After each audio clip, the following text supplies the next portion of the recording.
You're about to watch a podcast with myself and Gervais Martin. He's the agency owner of Better State and he's a marketing expert. Everything from SEO to branding to paid advertising and everything digital marketing. He also owns another business called Stimulate, and in this podcast, we'll go through the business mindset and everything marketing. Gervais, thank you so much for making the time. You have such an interesting story.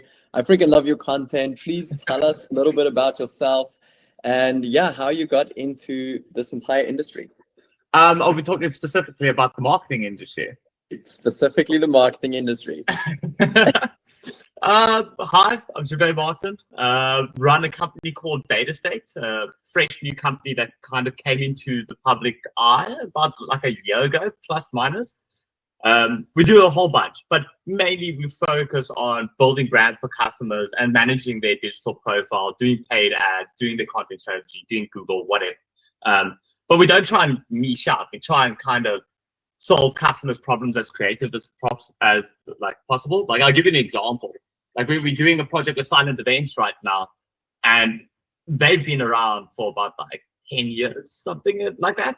But not only were we helping them with their paid ads and their data management, but they're going to do stock management. So we also have like a very good idea of how IT systems work and databases, et cetera, et cetera. So usually if a client is unknowledgeable in a certain sector, we will like consult them on how to do things, even though we don't do it. But we're pointing towards someone that can do it. But ultimately, a lot of our clients come to us for a wide range of situations, and we just try our best to help them out. And then in terms of how I got involved with this, in short, COVID, to be really honest, I think it was around 2021 or like end of 2021, early 2022.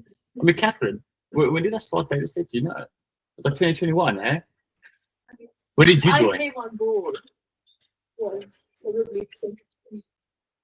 Okay, so 2021, right? I All right. basically was having like a walk on the promenade, and like as I was telling you before, Yes.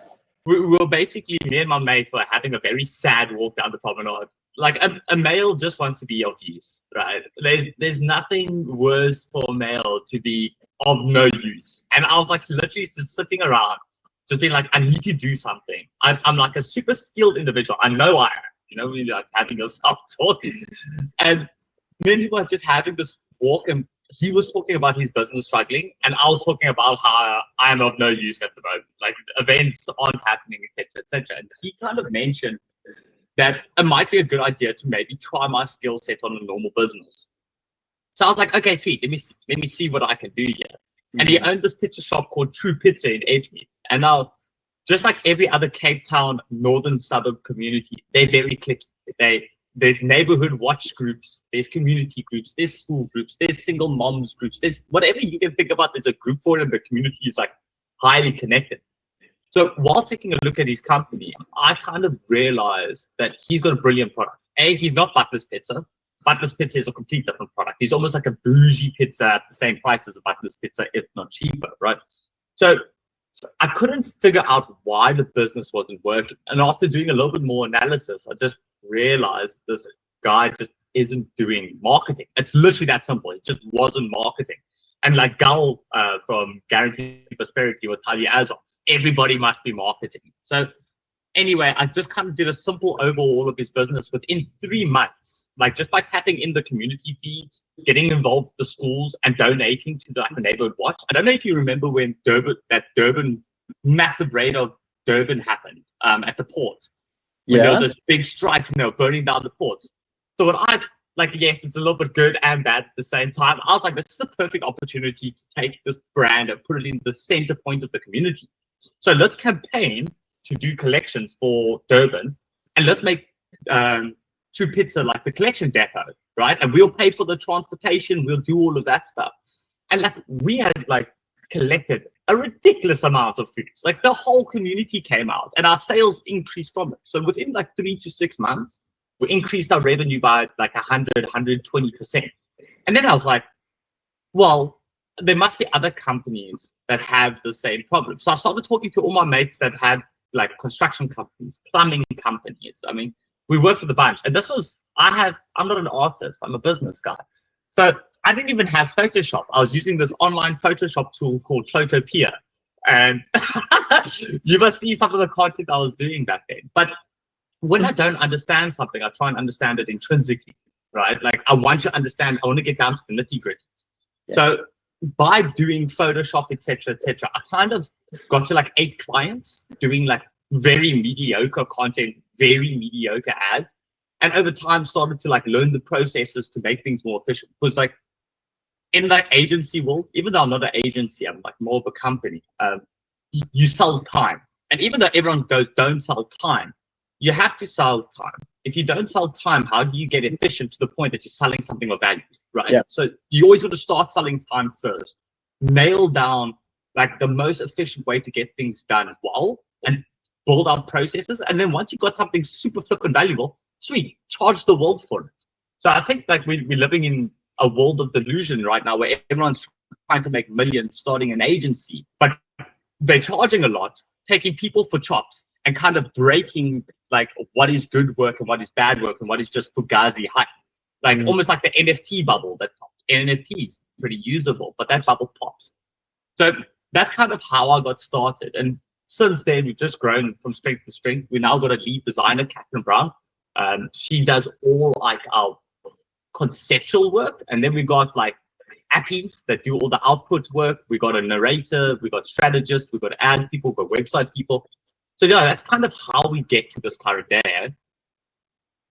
Doing all the heavy lifting by yourself, and people just thinking that, you know, this industry is just social media marketing, maybe some brand awareness. But explain to us what it really takes, what everything goes into it. Sure. From like, there's 2 ways I want to explain this, right? You got the very high level way. And the high level way is do something that is of value. Like that is it. If a business isn't providing value to the market, it shouldn't exist in the first place. It shouldn't have marketing behind it. It shouldn't have resources. I mean, call a spade and call a turd a turd. Like, don't try and do marketing for things that you don't think have market viability. That's the number one thing that I see people go wrong all the time is like, they will get involved with companies or clients or try and build businesses themselves. And that business shouldn't exist in the first place because it doesn't exist. It shouldn't exist within the marketplace because there's no demand. You're trying to artificially create demand. And yes, it works when you got millions of dollars, but not when you're small. But then in the crux of it, what it takes to do a proper brand management agency, paid ads and marketing, etc., is to understand economics. If you don't know simple economics, supply, demand, price equilibrium, etc., completely useless. Like how are you meant to position a company when you don't even know where it belongs within the consumer marketplace? So understanding economics is super important. If you're an owner, you got to understand how to run a business. Like this is my first legal business that I've owned. So like registering a business, having accountants doing your tax returns. When you employ employees, EMPs, if someone is listening to this on South Africa, hire young staff. You get EMP buybacks from the government literally pays you to hire youth, to upskill them. It's one of the things that I discovered. And then like tool management. Everybody's looking for tools that are meant to like, I don't know, 10x the ad spend or like do something on lead generation. Rubbish. Your tools should make your day-to-day operations easier. If you can get that, then find the tools that are gonna, I don't know, magically get you 10,000 followers. By the way, followers don't matter.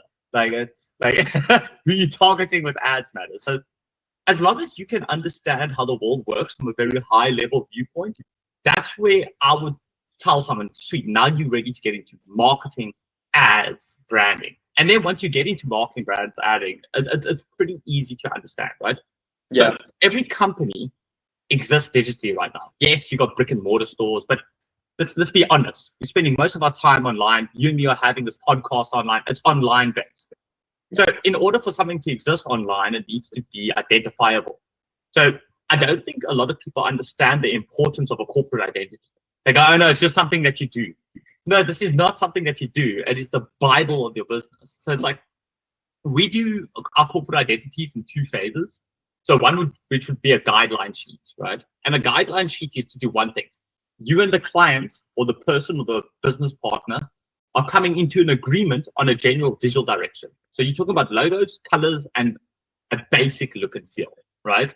Once you got that established, then you can go into the fleshy bits, right? So your corporate identity will be like your vision, your mission, your values. A lot of people struggle with that. Like your vision is where you want to be in 5 years. Your mission is what gets you up in the morning, and your values determine what you accept and don't accept within your business, right? Yeah. Other things that are super important, like your brand archetype, like that's like the personality of the brand, right? Super important. It helps ground everybody to understand what the brand is. And then your tone, voice, and writing style. That's like kind of everything that helps you identify a business online. Also how the business operates. Also allows you to communicate with stakeholders of what this business is and what it does. But then also another thing that a lot of people don't take seriously enough is simplify your flippant strategy. Every business is very finite in its existence. Some people, like my business, is very complicated. There's like a lot of moving bits. But let's just take like a construction company. You need to have a pillar strategy. Like, and what is a pillar strategy? That is, what does this business talk about to prove that what it does well, and it should be trusted by the market, right? So I'll give you an example. Yeah. We got a client called Grindland Construction. So if you need to understand a construction company, the customers are looking for one thing. A, they're not going to run away with my money. Something that is viral across Cape Town, right? So there's big mistrust with contractors because they do this thing called cash rolling. So when they roll cash between projects, they usually run out of cash. It's like a Ponzi scheme, but done by like a construction company. So you need to prove, like with a construction company, that people trust you, that you're a community leader. And the only way that you can do that is with reviews and proof of works, right? Then you do like, I don't know, like you base that company into like some sort of differentiating factor. With Grindland, because it's their family name, we tied that in with like a family name, family business. And then like you also got like a wide scope of capability. So that will determine the things that you talk about on social media. People talk about nonsense on their social media. Yeah. So like this is also something that I think is super important to discuss, right? People need to understand whether they are using social media or if social media is using them. And it's a big differentiating factor when it comes to business. Most businesses come to us and they're like, we need to post once a day, 3 times a day, 6 times a day. No, you don't. If you have nothing to say, don't say anything. But now you're just adding cannon fodder to your brand message, to your marketing strategy. And yes, you might get followers. But like, why would you want somebody that's consuming, I don't know, clickbait content when they need to spend 200,000 Rand doing a construction contract with you? Like, you know, like, like if you're a community-based business, like geographically, right? And you serve a certain area, talk only about shit that's going on in that area. Like, you know what I mean? Get involved with the neighborhood watch, get involved with the schools, like be relevant within your niche, not only in construction, but within your community. I mean, people forget, yes, we are doing stuff digitally, but these are human beings that are consuming. Like if you treat humans as cannon fodder, all you're going to have as your community is cannon fodder communities. And what the hell's the point? All you're doing is now working for Instagram. That's actually what you're doing. And you're not getting paid for it. So like, understanding what the business is within a corporate identity is like super important. Once you get all of that stuff done, you can get into the fancy stuff. You got to be able to take that corporate identity, export the assets to be able to build a website, to build your social media channels, to build all your analytics, to your ads, etc., etc. So once you do a corporate identity, you build what you call your social profiles or your distribution profiles, I call them. And I usually just take all my clients, I put them everywhere. They're on Facebook, they're on LinkedIn, they're on TikTok, they're on Instagram, they're on Twitter, they're on Google My Business. Wherever there's a digital profile, which is on the internet, where people are going to consume media, we put your stuff on there. And then on top of that, a lot of people do different strategies for different platforms. I personally don't care, like, because I go for SEO. So I want the exact same post going out on every single platform, obviously with character limitations, etc., etc. Because at the end of the day, I want Google, which is the god of all social media, to actually recognize all my social accounts and send people to my website and like congregate all my assets. So I want to own my domain. you type in data state or Goodman construction or whatever. I want you to find my clients' Facebook, Instagram, LinkedIn, Twitter. I don't want any competitor doing a post saying Goodman in their text, and now they're the second thing under me. I want to own that entire page. So like, I think a lot of people discount that. And that would be like your infrastructure setups, right? That's basic. Everybody knows how to do it, but not everybody implements it correctly. But I think probably the next thing that people need to understand is human psychology, like how people think, how people buy. And there's this brilliant guy that I'm listening to at the moment. Have you ever heard of Rory Sutherland? I haven't heard of Rory Sutherland, though. Do yourself a favor, go consume some of his. This guy talks about human psychology so perfectly in relation to buying, and like how people perceive brands and purchase behaviors. Like one of the interesting facts that he's recently shared, which like really hit home with me, is that we are all under the illusion that we're in a rush. We're not in a rush. Like, life is a long time. Everybody wants things done yesterday. I mean, yeah, great. I mean, you can be in a rush and you can live that life, but as soon as you're 30 and above, life is slow, bro. Like, it takes long to buy a house. It takes long to invest in a car. It takes long to build a business. Everybody thinks these things that happen immediately.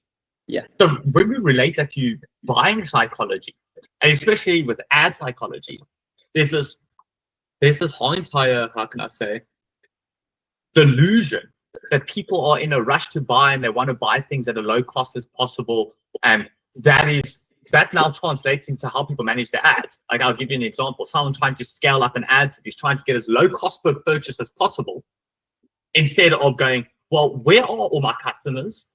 Screw a conversion. We need to make sure that we are where our customers are all the time, so we aren't forgotten. Who cares if a conversion doesn't happen? Because at the end of the day, why are you guys playing this 1 day turnaround time on customers when a customer is a relationship over multiple years, months, decades? I'll give you an example. Oreos. Do you like Oreos? Love Oreos. There we go. And how long have you loved Oreos? Since a child. There we go. Someone wants to build a multi-million-dollar business that is going to last the test of time. Take Oreos, take Lego, take all of it. They understand that customers are in this long-term relationship, but everybody's in for this quick win. Buy my shoes now today because they're 50% off. People aren't looking for a discount all the time. And this is like the fallacy that people don't understand. If you have something that's of value, promote that value. Talk about that value.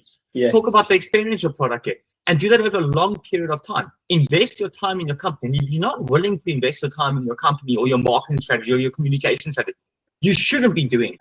100%. You're just wasting your time, customers' time, and you're just creating more toxic shit in the environment. Like these quick win companies. So basically, in order to do ads well, you need to understand people. You need to have a good understanding of who you are as a person and the company, and then be able to marry all data to reach your right customer. If you go to most of these companies that are running ads or not running ads, they're not building audiences with their customer data. So I'll give you an example. Every single person that sent them a mail looking for a lead, like, you could easily log onto someone's email list, pull that entire customer database, put that into an audience, and target your customers with your messages. Like, or the fact that someone can go onto your website and you can remarket it, or the fact that, I don't know, you can do a survey with your customers and get their data and remarket to them. And I think a lot of people don't actually know where all these data collection points are. So you got your pixels, you got your analytics, like you got your customer databases, you got your ticket sales databases. And a lot of people have all of this, but they don't know how to bring it together into a holistic strategy.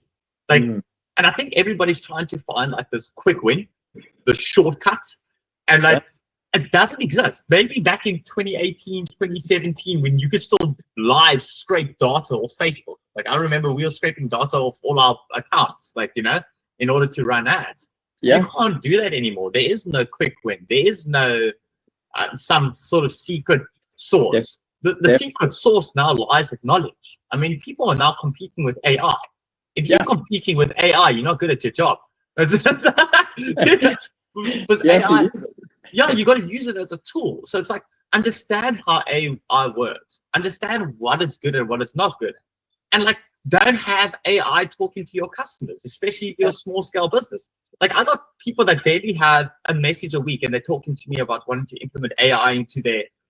I'm like, no, bro. Like you don't even have enough conversations with customers to even warrant paying $1,000 a month to have an AI converse with them. And the AI doesn't own your business. It's just talking nonsense. That's all it's doing. So it's like rather use the AI to help you out. Yeah, like write scripts and stuff for AI so you can like understand how to have different responses. And I think that's probably the most important thing that I would say about anything, especially within the agency, SEO, marketing, brands.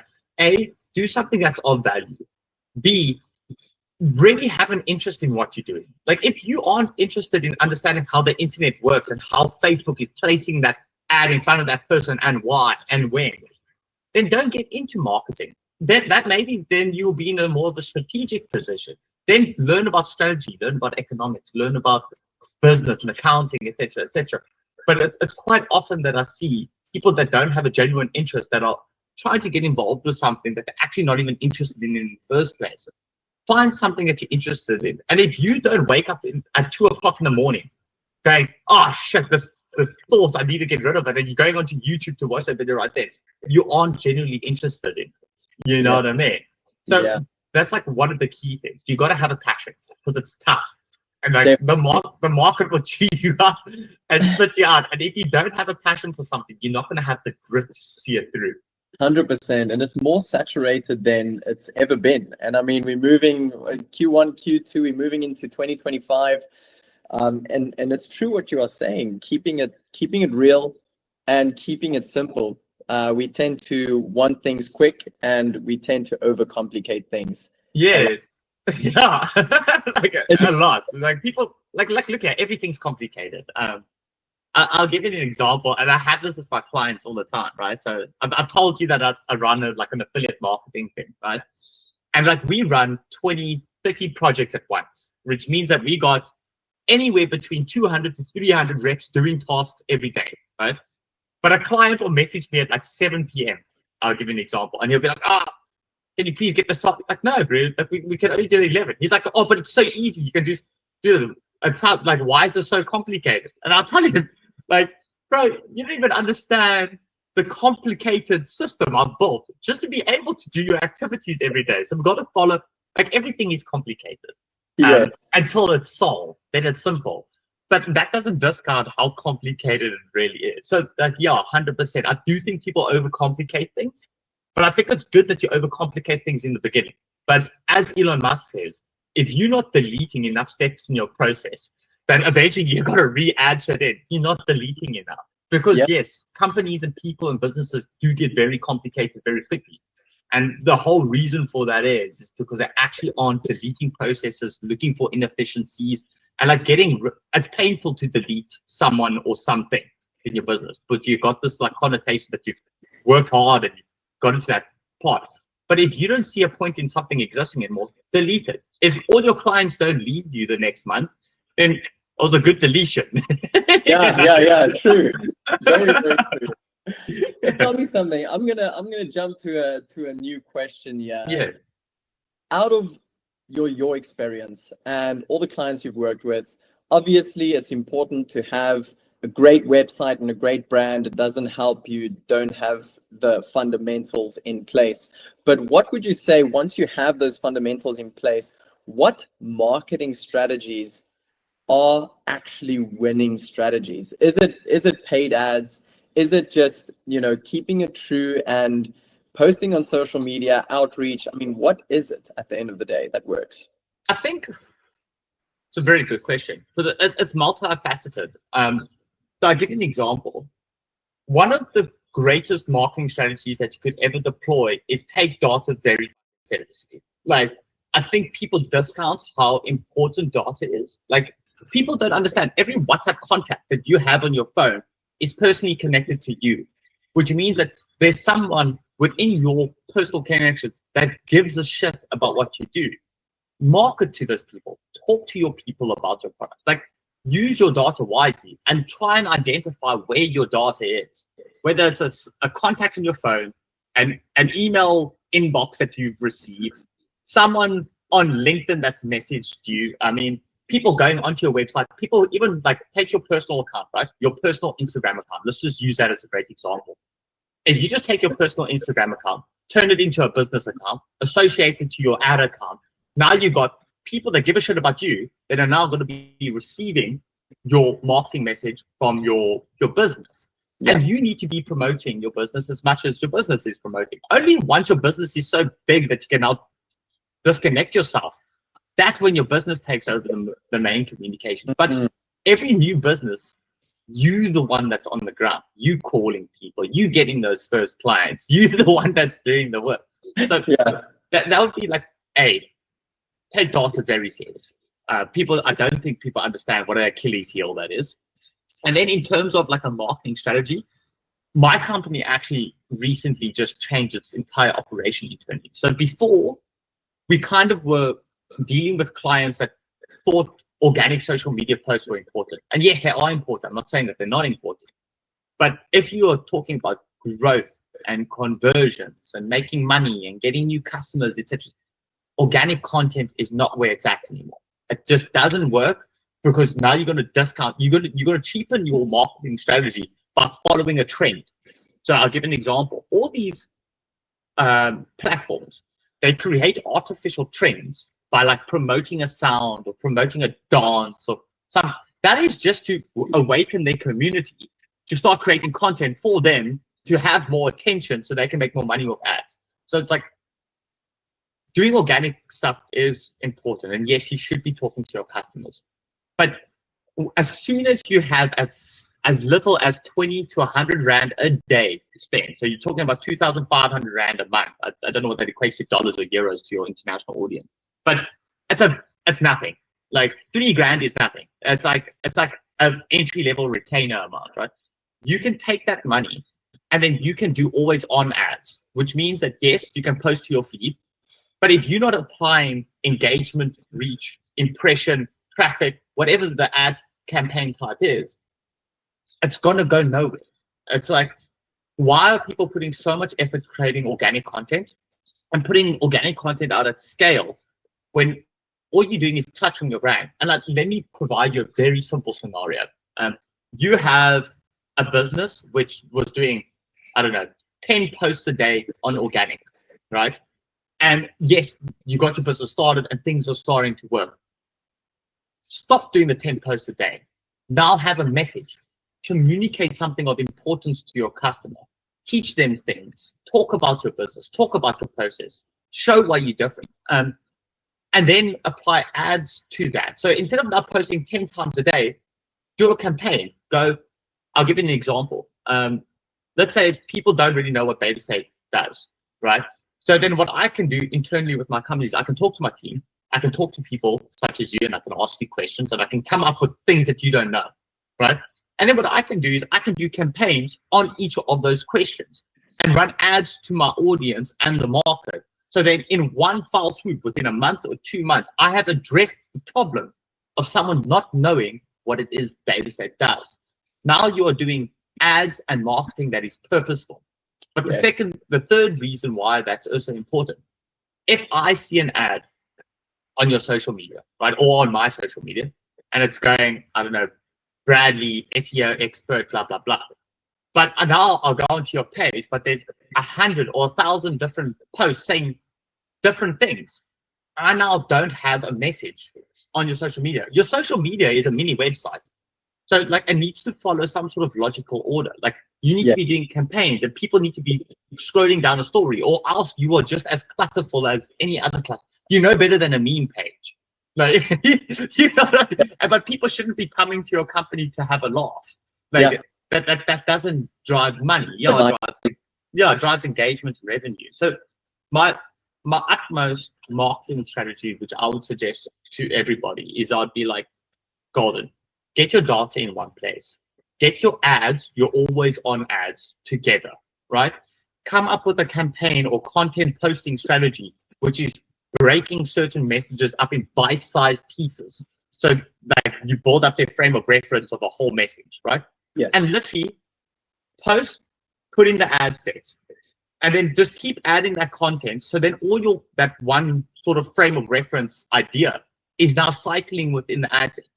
And then leave that for 2 weeks. You don't have to post. Your ads are theoretically your posts. Why are you posting again when your ads are running? Like, now you got too much things that are hitting people. You're creating confusion again. Yeah. So as soon as you feel that people have seen this message enough times, and like you have a gut feeling that they understand the message now, turn those ads off, start the next campaign, and just keep on doing that with your business. Yes. One of the great things that I did learn while studying at Dega was the concept of frame of reference, right? Everything is about building a frame of reference. And I'll give you an idea. Let's take a festival. Are you familiar with festival marketing strategies? No. Okay, so let's provide a scenario, right? And I had this amazing event that is happening in 3-4 months' time. I haven't announced it to the public, right? So in an ideal world, you got to think about what is the state of mind that you want your customers in within that final week of your event. Well, you want to be able to walk on the streets, be like, hi, I'm Sean Gervais from Corona Festival. Have you heard about my event? A, they need to be able to say yes. B, they need to know where it is. C, they need to know where, like who's playing. And D, they need to know the price and the type of experience they're going to get. So then all you need to do is take that understanding and break that up into your marketing strategy. So A, you launch the event and everything's about the date. Then on top of that, you're talking about the experience. Then you're talking about the artist. Then you're talking about ticket prices, etc., etc. So by the time your event comes, A, everybody knows about it and everybody knows what to expect. And the only way that you can do that is by building a frame of reference over time. And that is super important with marketing. I think everybody tries to throw so much at the consumer at once that it's too much to absorb. Like, do 1 year of marketing. Oh, why are we even doing 1 month, 2 months, 3 months? Why aren't we planning things a year in advance? And I know it's a little bit ridiculous, but we should, as marketers, as business owners, as SEO experts, we should be thinking 1 year down the line. We shouldn't be thinking what we're doing next week or what we're trying to achieve by next week. That's not how the world works. The world is slow, and it turns on such a slow axis, man. 100%. Be patient and build that brand. No, this is brilliant. Honestly, it's genius. Thank you so much. I want to finish off with the last question, which is more of a statement, is to just let the audience know what you currently got going on. Like, it's a big one, to be really honest. Like, there's lots of things that are happening internally with the business. Like Catherine at the moment is training up her appies. So one of the big things that the business is going under right now is we through the value of debt stage, right? Which is like prove the concept, do all the hard work yourself. Now can you bring people in and like share that knowledge and start building processes like a manufacturing line? Like the way I like to think about my business is like I'm the Henry Ford of marketing. Like I come up with something, it works, and then I come up with a process, and then it becomes a manufacturing line. Now we must pump the work up. So that's like one of the big things that we're busy with. We just did an expansion into Jobo. So Jobo, we're basically working with Techno Tribe, a guy named by the name of Danny. He runs H2O and stuff. So we're working with them. And then we also got like the listening room. We got a lot of clients that we work with. So we've got the brand management side of the business, which is scaling up nicely. Like Gal's one of our clients. Like we do the marketing and the ads for Empower Funding and Guaranteed Prosperity. Yeah, we do a lot of things all over the place. So at the moment, the main focus in terms of the business would just be scale up, get new people involved, train them up, find people that are passionate, give people the opportunity to be of value. And if they are valuable, scale them up. And then hopefully, once we're done with the sandbox thing in South Africa, we can start exporting our product. Like we're in Dubai, like we've got clients in Europe and stuff. But ultimately, let me just pick this lady off the meeting. So ultimately, we're trying to get the product tried and tested in South Africa. If you can get a product to work in South Africa, Europe, America, Dubai, the world's your oyster, it will work there. Because the money and the market is so tight in South Africa that if you can get a concept to work profitably without screwing people over, you've got something that is scalable. And that's kind of where we're at now. So we want to get that done within like the next 2 years and then hopefully start exporting this over to Europe, to Dubai, to America, etc., and see if we can replicate. Who knows? It might be a complete failure, but it doesn't feel so at the moment. 100%. No, from what I'm hearing and what I'm seeing, you're all about providing value, and I'm loving it. Well, thank you so much for sharing. I really appreciate it. And thank you so much for making the time for this podcast. And good luck with all the future ventures. And we will definitely stay in touch. Thank you so much, Bradley. Nice to have you.